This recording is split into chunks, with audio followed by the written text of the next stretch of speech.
You mentioned on your Substack that July is a month where your goal is radical forgiveness. Mm.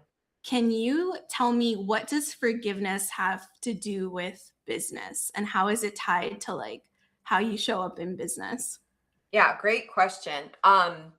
So I was working with a business coach, or I have been working with a business coach who has a similar personal development journey as I do. And something that, sorry, can you still hear me? Yeah, I can hear Oh, you. my computer just went blank. Okay, I freaked out for a second there.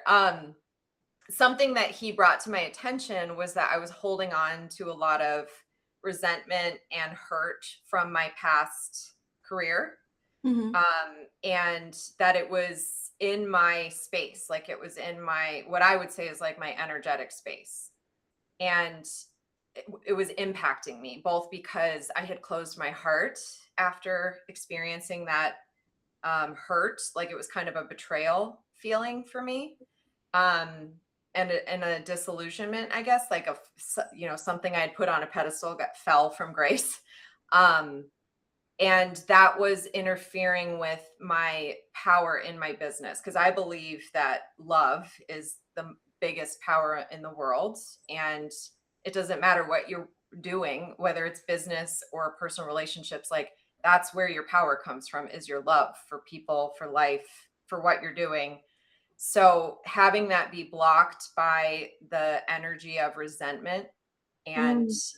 hurt, um, was a problem. Like, it's blocking my power.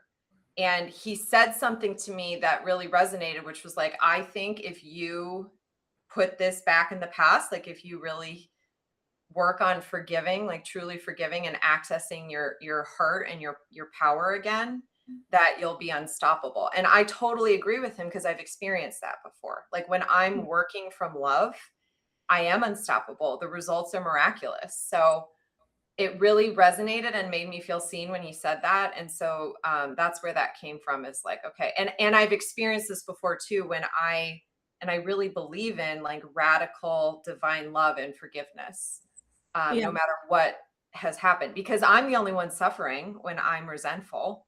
It's not, there's that quote that's like, resentment is like taking poison hoping your enemy dies. Yes, yes. And That yeah, that one's always hit. Like, I heard that as a teenager and I was like, "Fuck me." Like, I was like, "I gotta forgive everybody." yeah, yeah, it's so true though. I It mean, was and very, that's how it's felt, is like it's poisoning me, and yes. it's blocking my access to my true self, which is a very radically Mhm. loving person.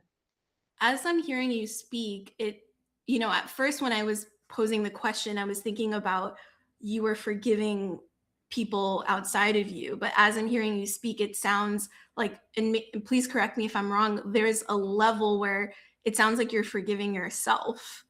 Is Yes. there, like, how much of it is like there are certain people who have wronged you that you need to forgive versus like you are forgiving yourself for maybe holding on to the resentment or those emotions that have been that you create an attachment to. I think it's both. I think it's forgiveness for people who I experienced harm from, and forgiveness for myself for how I navigated that situation, allowed myself to be harmed. And forgiveness for myself for holding on to this for so many years, so it's both. And I think underneath everything, as I've been exploring this, is heartbreak. Like, it was just this place I used to work was, I used to call it the love of my life. I really loved what I was doing. I loved the way it helped people and freed people up. It was very powerful work. And then my experience there started to turn a little dark, just because of some of the organizational dynamics there, and patriarchal power structures, if you can't imagine. Mhm. Um, and I, that broke my heart because I loved it and I thought I was going to spend the rest of my life there. I was devoted to it, like put myself fully in. And when you put your heart on the line like that, and then it doesn't work out the way you want it to, whether it's with a divorce or an organization or a friendship, it hurts. And it's easier to feel resentful and angry than to feel the pain of that grief. Yeah. Yeah. No, like, as I was hearing you speak about the resentment side of it, I was thinking about when, like, I've always struggled most of, like, almost 22 years with clinical depression. And I remember one of the things I did that actually helped me start digging myself out of that hole was making a list of every person that wronged me. And I was like, I'm going to forgive each person. Like, not Mhm. actually in a movie, maybe it would be a really cool movie of me going to door to all these people and confronting them. But like realizing that, like, I have to create the closure within myself with each person.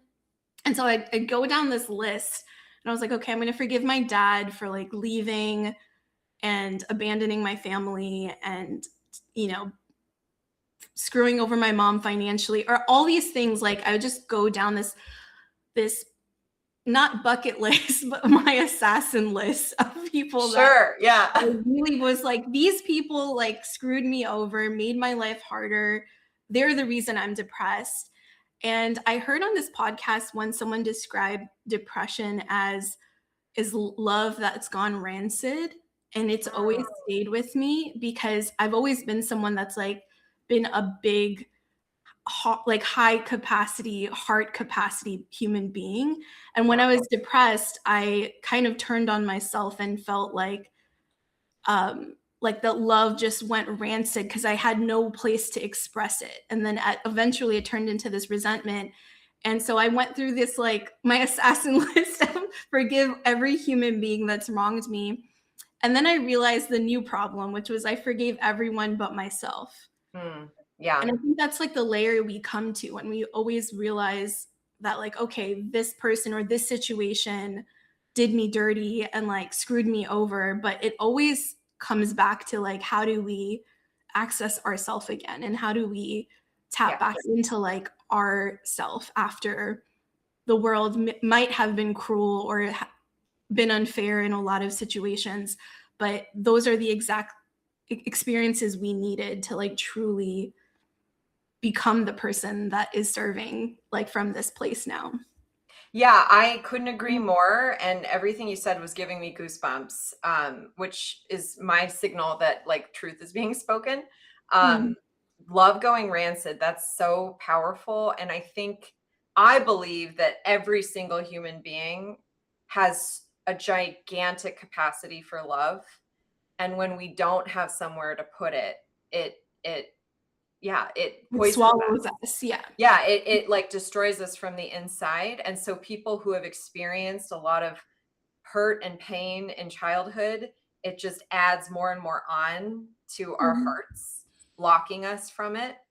And that process you went through, which is like a process of subtraction, like taking away all that anger and resentment and hurt.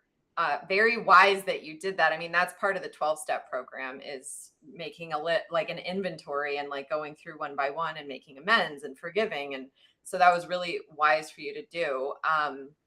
And Brene Brown actually has a quote. I'm not going to get the quote right, but it's something about creativity, which I think creativity and love are both similar, or if not the same. It's like our divine power is our Mhm. love and our creativity. Like we get to create in the way the divine does.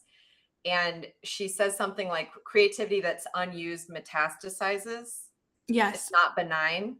And Yeah. I thought that was so spot on, because if we're not pouring our love out into the world in our divine creativity, it will eat us alive. Yes. I think the two things, the two prongs that have helped me move through trauma. I don't know if I'm certified to say if I've overcome the trauma, if it's still alive in me, but the two things have always been forgiveness and self-expression. So even more specific about creativity, like speaking your truth, whether that's through painting or creating a song or a rap or spoken word or writing. And for me, this podcast became that, like, where I was like, I had to say my truth. And I never saw it as art or creativity. I was just like, this is like a hail fucking Mary for me. Like, if I don't do this, I will die. Like, if Yeah. I don't get this out, like I will die. And that's what creativity does. It like allows you to access that love that's gone rancid and allows it to like start churning a little bit more and starts transforming it to something that can be used and can be helpful and useful. And then you realize that the whole reason we struggle in the first place is to connect back to each other and to find people who have gone through the shit that we've gone through and say, hey, I got you. Like, I see you. You're not alone. Like, I've been where you are. And there's still life to live after that, you know? Yeah. No, And I think that's the whole point. Like, it's not creativity for one's self in an egoic way, which I think sometimes Western culture does a lot of that. yeah. But it's like everything becomes service, even when you're not conscious about it. It's like we're all doing it because eventually it's to give away to people and to help other people with wherever they are in the journey.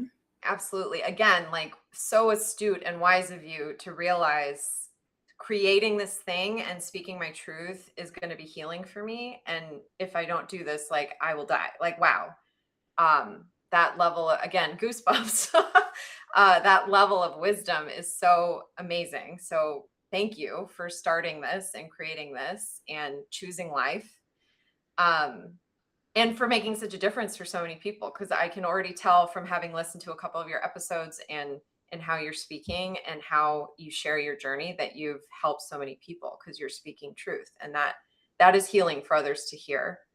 And everything you're saying resonates so much with me, because I mean the place that I'm talking about that I left, the reason I loved it so much was they did these programs where 150 people in a room started doing that. They started sharing their truth, and it was messy and authentic and Mhm. not clean or not, no triumph. It was just, this is what I'm dealing with, and something, and then also heal, like making a list of whatever they're holding on to and making phone calls and forgiving. And it was just like this, the energy in the room was like going up throughout the whole weekend until you reach this pinnacle together where all there is like love and connection. And that was such a profound experience for me, like a visceral experience. And it had me see like very clearly that every single human being, no matter what they've dealt with, no matter what they've done,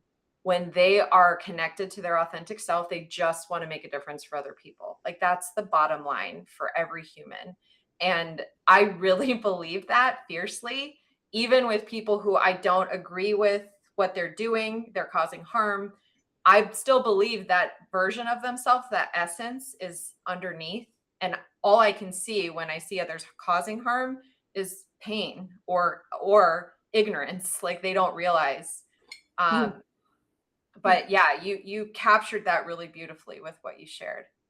Well, you opened the door. I just went through the door that you opened for me, so I appreciate that so much.